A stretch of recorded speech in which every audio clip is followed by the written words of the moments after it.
And the next year, when they got a chance to vote, they remedied this by electing me president of the Fellowship of Christian Athletes. I was neither a Christian or an athlete, but they knew I wasn't going to fuck. So they were like, this is like a very safe bet. We will not have the same scandal happen 2 years in a row.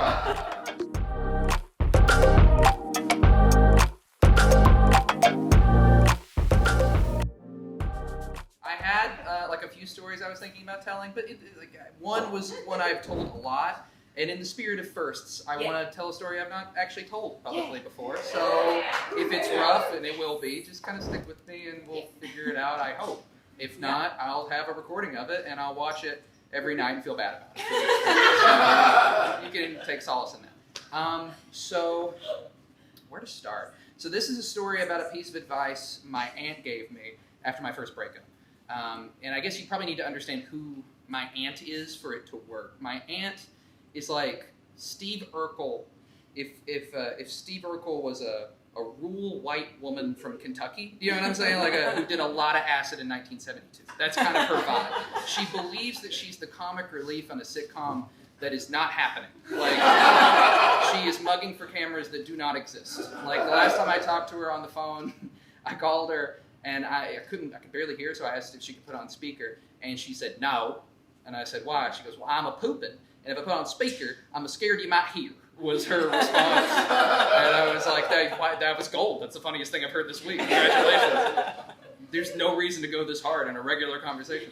But she's always been like that. When I was like a little kid, the first time that she watched me as my parents went on a date, they gave her one rule, which was Beau reacted badly to eating chocolate.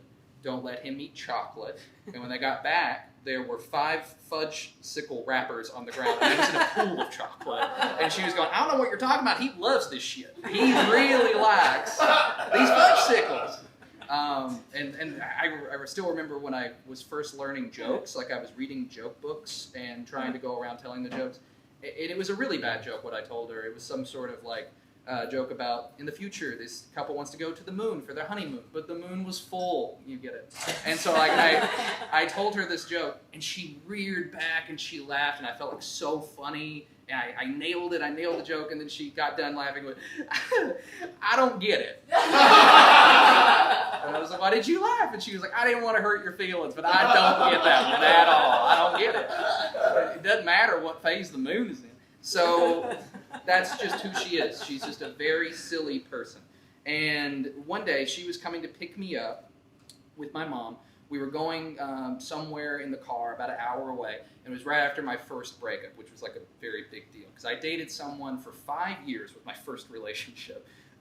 From high school up to senior year of college, and in the last semester, we broke up. And that happens. We'd grown apart. But then she started dating my current roommate at the time. Oh. Yeah, and so I had to move out of that apartment. I had to, just for my own sanity, I had to go get away. It was real not good. I was in a very bad place. And I had never really dated. This was the first person I had ever really dated. I was not known for dating in my town of Hazard, Kentucky.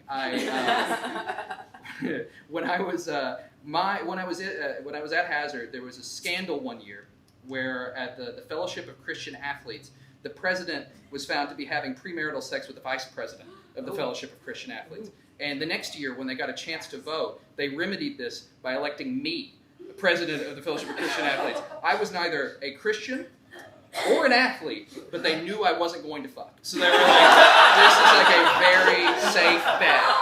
We will not have the same scandal happen 2 years in a row. So I was very new to dating. I was scared of dating. I had just gotten out of this very long-term relationship. I was in the pits. And the last thing I needed was my aunt, who was just never having a serious conversation ever, but I had to be in this car with her. So my mom told my aunt, as they were picking me up, like, Beau might not want to talk about this. Let him bring it up, okay? Let's be sensitive about it. When I got in the car, I sat down, and I was right here to buckle my seatbelt, and she goes, "Are you sad about your girlfriend?" And I was like, yeah, I'm pretty bummed. And she was like, yeah, I thought you might be. That's rough. With your friend. So we're in the car, and we're talking about it, and I'm obviously just super depressed, super sad. I'm like looking out the window, having like a very dramatic black and white movie moment where it was just like, nothing matters, man. Just like looking at rain going across the window. And I seem obviously very bummed, and the car got like very silent, and my aunt got silent. And then she said, Beau, you might be too young to remember this, but when you were a kid, I was married to a guy named Tim, and Tim was a bastard. He didn't really have a nice word to say to me, ever. And still, when he left, I felt like I was never going to love again, even though I had never been loved. I felt like that was my shot, and I missed it, so I get it. But a few years passed, and then one day I woke up, and I couldn't remember Tim's face.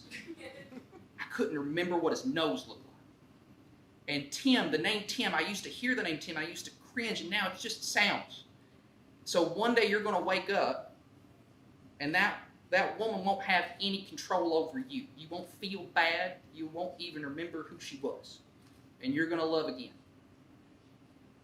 And I felt amazing. That was like, I hadn't felt comforted for weeks, and that felt amazing. So I just said, thank you.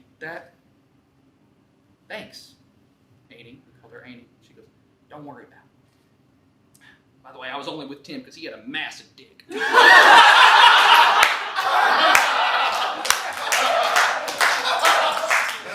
My mom almost whipped the car into traffic. She goes, see this?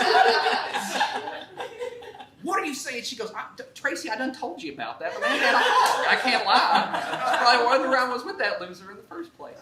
So sometimes great advice, very comforting words can come from a place you don't intend or don't see coming. And I'm going to immediately send this recording to my aunt because she hates when I tell